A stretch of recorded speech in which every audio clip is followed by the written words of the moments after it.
بسم اللہ الرحمن الرحیم، السلام علیکم۔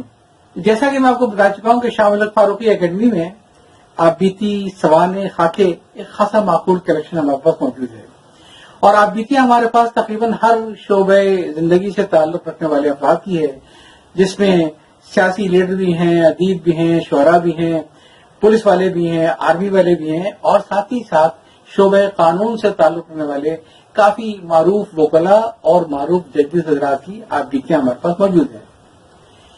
انہی معروف اشخاص میں جناب ایس ایم ظفر صاحب بھی ہیں، اور ایس ایم ظفر صاحب کی میں ہمارے پاس 2 کتابیں لائبریری میں۔ پہلی کتاب تو ان کی بڑی مشہور، آپ نے اکثر نام سنا ہوگا، میرے مشہور مقدمے، یہ ہماری لائبریری کے کلیکشن میں شامل ہے۔ اور اس کے ساتھ ہی جس کتاب کو میں نے آج منتخب کیا ہے آپ سے تعارف کروانے کے لیے، اس کتاب کا نام ہے عدالت میں سیاست۔ یہ میری آج کی منتخب کتاب ہے، ذکر کتاب کے اندر اس کتاب کا ذکر ہوگا۔ پہلے تھوڑا سا ذکر ہو جائے ایس ایم ظفر صاحب کا، بہت ہی سینئر سیاستدان، بہت ہی سینئر قانون دان، اور یہ 1930 کے لگ بھگ آپ کی رنگون میں پیدائش ہوئی تھی۔ اگرچہ آپ کا تعلق شکرگڑھ سے تھا، لیکن چونکہ ان کے والد صاحب ایک کانٹریکٹر تھے، اس زمانے میں رنگون میں مقیم تھے، لہذا آپ کی پیدائش رنگون کی ہے۔ اتنے سینئر لوگوں میں سے ہیں کہ ایوب خان کے دور میں یہ وزیر قانون ہوا کرتے تھے اس ملک کے، اتنے سینئر قانون دان ہیں۔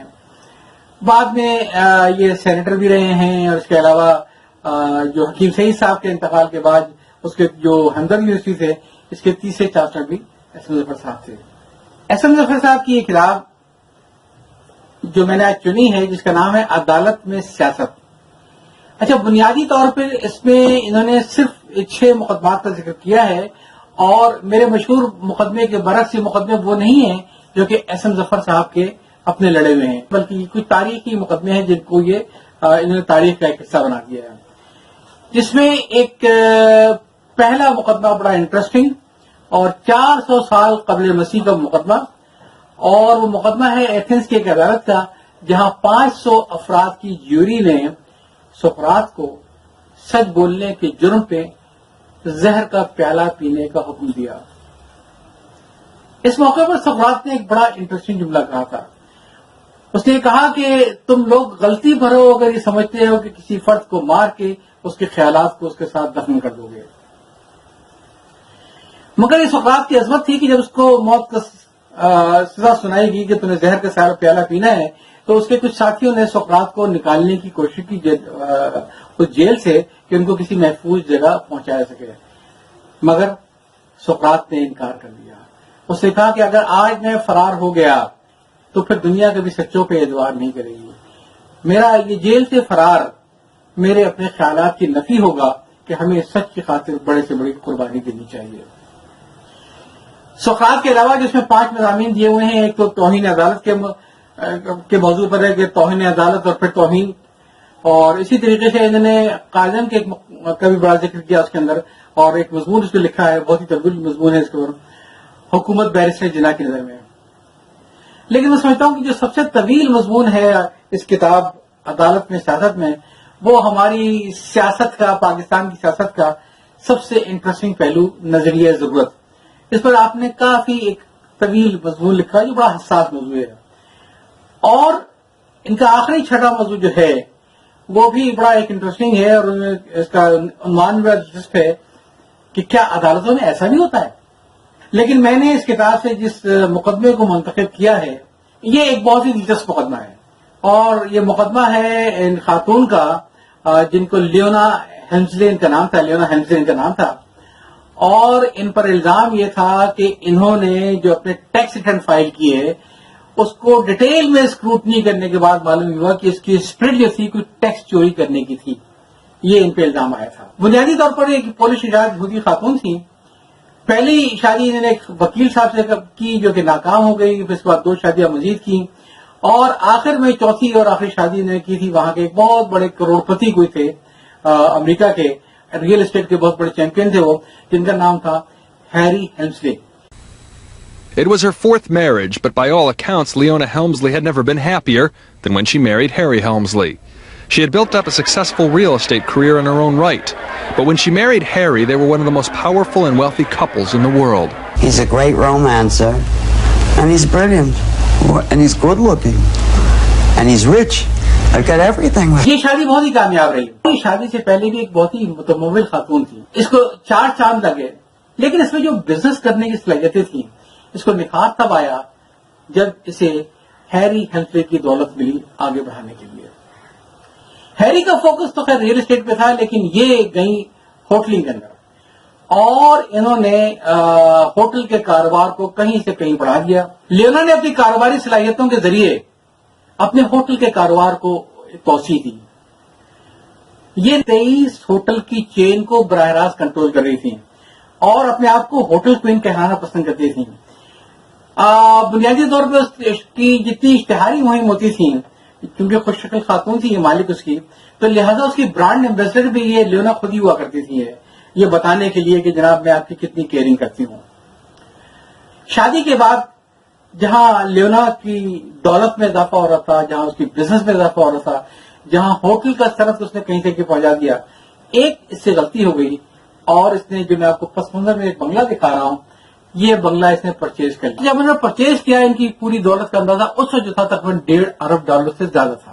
یہ خیراتی کاموں میں بہت حصہ لیتے تھے. امپائر اسٹیٹ بلڈنگ میں ان کی حصہ داری تھی. جب لیونا نے اس مکان کو چاہا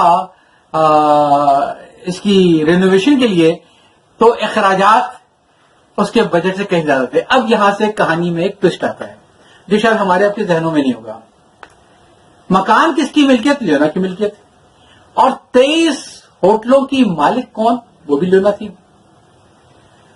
تو جو ایک ہوتا ہے نا کہ انسان کے اندر ایک کمزور لمحہ آتا ہے, تو اس نے سوچا یہ کہ یہاں بھی میں نے استعمال کرنا ہے, وہاں ہی مالک ہوں, تو یہ جو قالین ڈلوا رہی ہے, یہ کارپیٹ آ رہے ہیں, یہ جو مجسمے بن رہے ہیں, تو اس کو کیوں نہ ہوٹل کے خرچے بنوا لیا ہے. صرف یہ غلطی سے ہوئی تھی کہ ہوٹل کے مالک جس مکان میں رہتے تھے, اس مکان کے اندر ہوٹل کے خرچے کے اوپر اس کی تزئین و آرائش ہوئی. اور یہ اخراجات کتنے تھے یہ بتا دوں آپ کو, ہارڈلی $4 ملین کی رسیدیں ایسی برآمد ہوئی ہیں کہ جو بنیادی طور پہ اس بنگلے میں رکھی گئی تھی, اس بنگلے میں خرچی گئی تھی, لیکن ریکارڈ پہ شو یہ کیا گیا کہ یہ ہوٹل کا خرچہ ہے اور ہوٹل کی مالکہ کے یا مالک کے کمرے میں یہ اخراجات کیے گئے. اب ہمیں تو شاید یہ کوئی اتنی عجیب سی بات نہ لگے کہ بھئی جب وہاں بھی کوئی پبلک کا پیسہ نہیں, ان کا اپنا پیسہ ہے, تو کیا فرق پڑتا ہے, لیکن بہت فرق پڑتا ہے. اس مہذب معاشرے میں, سوسائٹی میں جب یہ بات پھیلی تو لوگوں نے اس کو ایسے انٹرپریٹ کیا کہ آپ نے جو $4 ملین کی پرچیاں گھر کے اخراجات والی ہوٹل پہ ڈالی ہیں, تو اس سے وہ آپ کے الاؤیبل ڈیڈکشن ہوگی for the purpose of your income tax. تو چنانچہ آپ کو کم ٹیکس پے کرنا پڑا. اگر آپ براہ راست اس کو اپنے ذاتی خرچے میں شامل کرتی تو آپ کو یہ اخراجات نہیں ہوتے, لہذا آپ کو زیادہ ٹیکس پے کرنا پڑتا. اب وہ ٹیکس کی اگر آپ انٹرپریٹ کر بھی لیں, اس انٹرپریشن صحیح کر لیں, شاید اس کی نیت نہ رہی ہو, لیکن اس ٹیکس کی جو بنیادی طور پہ جو چوری پکڑی گئی میکسیمم کھینچ تان کے, وہ $1 ملین $2 ملین, کیونکہ رسیدیں جو تھیں وہ ٹوٹل $4 ملین کی تھیں.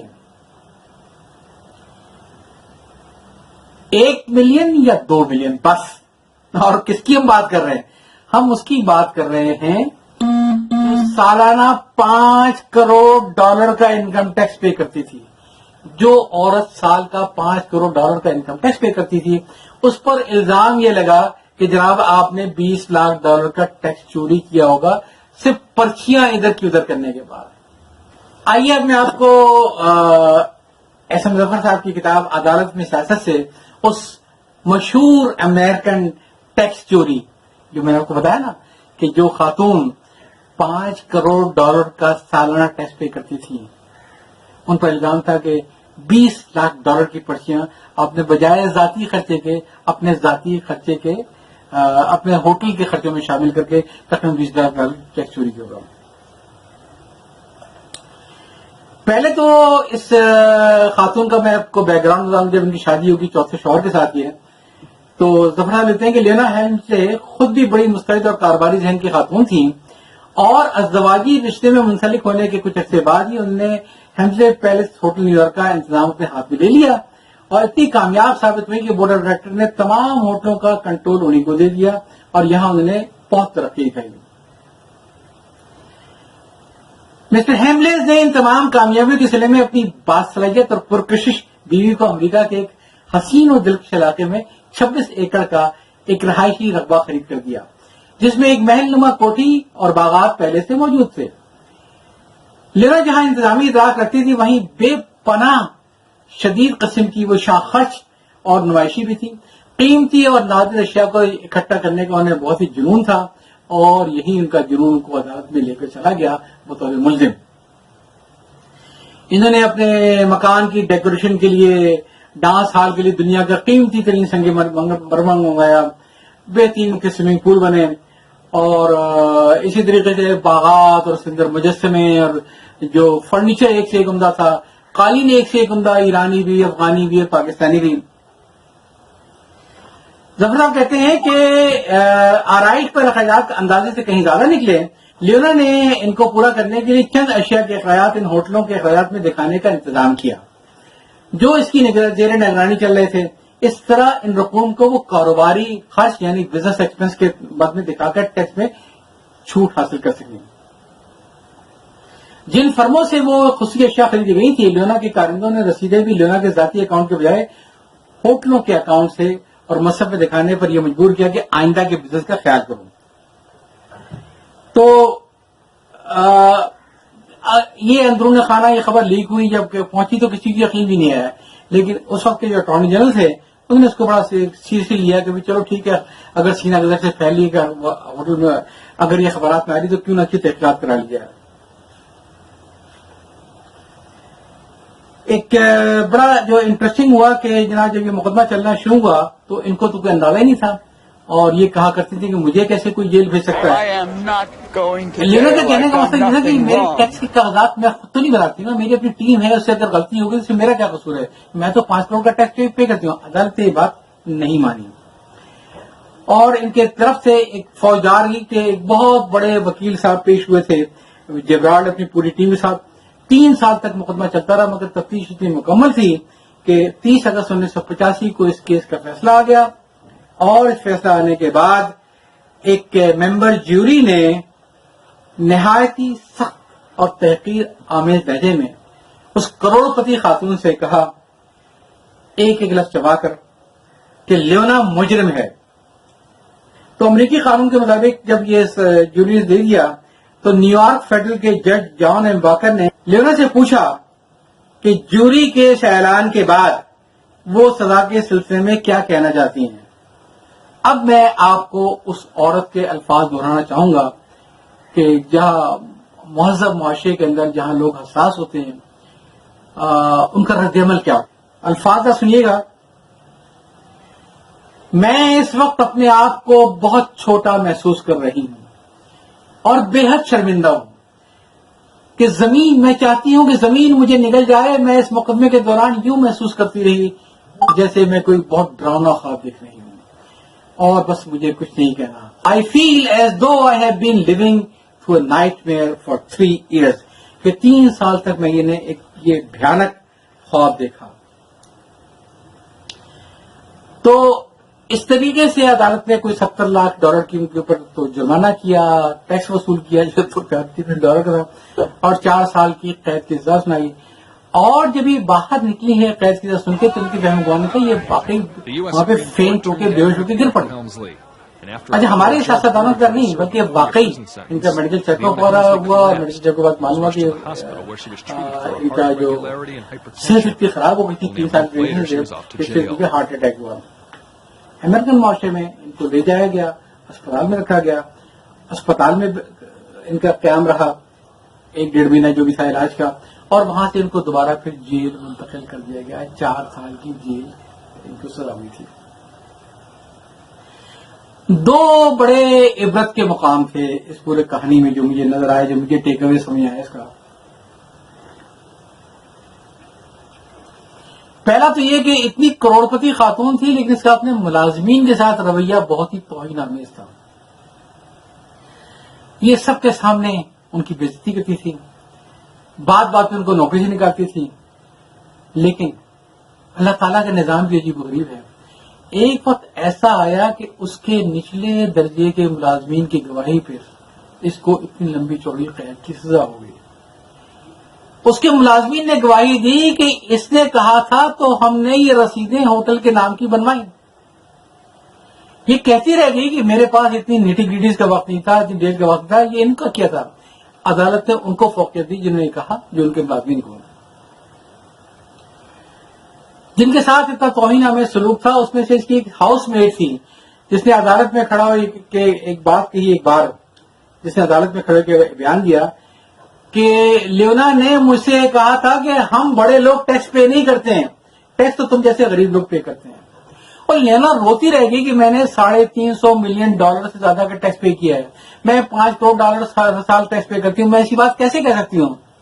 لیکن عدالت نے اس کی گھریلو ملازمہ کی بنیاد کے بیان کے اوپر اس کو سزا سنا دی. اس کو زیادہ اہمیت دی گئی، وہ زیادہ یہ سمجھیے کہ عدالت کے نظروں میں معتبر ٹھہری بنسبت اس کروڑ پتی خاتون کے جو اپنے ملازمین سے ایک ہتک آمیز رویہ رکھتی تھی. دوسرا میں آپ کو ایک عجیب سا قصہ سناؤں کہ لیونا کی 4 شادیاں ہوئی تھی، مگر اس کا صرف ایک اکلوتا بیٹا تھا جو پہلے شوہر سے تھا، جو ایک وکیل تھا. اور یہ جو اکلوتا بیٹا جو اس کا وکیل تھا وہ بہرحال اس کے ساتھ میں نہیں رہتا تھا. ایک وقت ایسا آیا کہ اس اکلوتے بیٹے کا انتقال ہو گیا. جب اس کے اکلوتے بیٹے کا انتقال ہو گیا تو اس کے 3 بچے تھے. ان خاتون نے یہ کیا کہ اپنی بہو کو نوٹس دیا کہ فوری طور پہ تم میرا مکان خالی کر دو. جی، سگا بیٹا، سگی بہو، سگے پوتے، لیکن انہوں نے اس کو حکم یہ دیا کہ تم میرا مکان یہ خالی کر دو. اس کے پاس کوئی چارہ نہیں تھا، اس کو مکان خالی کرنا پڑ گیا. ہم کسی بات کر رہے ہیں، ہم اس کی بات کر رہے ہیں جس نے مرتے وقت $7.5 ارب کا ترکہ چھوڑا.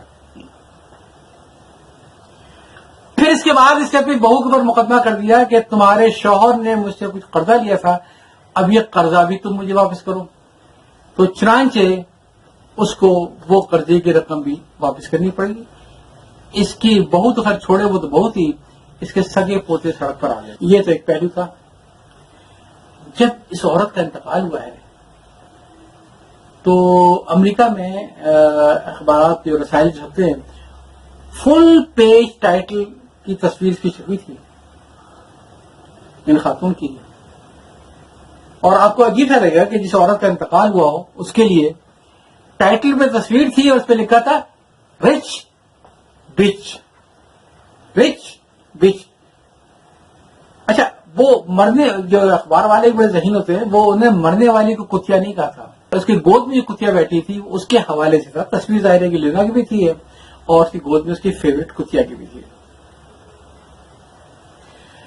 تو اس کتیا کی تصویر کے حوالے سے ٹائٹل کے اوپر فل پیج تصویر ہے کہ رچ بچ، اس لیے کہ جب یہ مری ہے $7.5 ارب کی جائیداد خلاص ہو گئی. کوئی والی وارث نہیں تھا. جس کے سگے 3 پوتے سڑک پہ تھے ان کا کوئی وارث نہیں تھا. اس کو ساری جائیداد اپنے خیراتی کاموں کے لیے ٹرسٹ میں ڈالنی پڑی. اور جو ٹرسٹی ہے ماشاءاللہ انہوں نے جتنا بھی تھا ٹرسٹ کا پیسہ، اس کا جو سب منافع تھا وہ سارا اسرائیل پہنچانے شروع کر دیا. حالانکہ یہ بھی یہودی تھی لیکن یہ اسرائیل کی اتنی حامی نہیں تھی.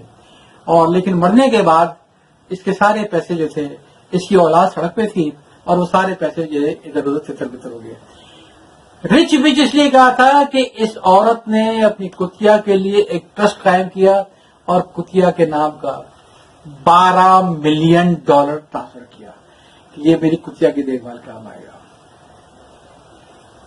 اللہ ہمیں ایسے بھی دکھاتا ہے کہ تم نے اپنے بیٹے کے ساتھ جو کیا، تم نے اپنے پوتوں کے ساتھ جو کیا، تم دیکھ لو کہ تمہاری ساری دولت میں تمہارا خونی وارث اب کوئی نہیں رہ گیا. تمہاری ساری دولت یا تو خیرات ہو گئی یا کتیا کی نظر. جائے چاہتا ہوں. اللہ حافظ.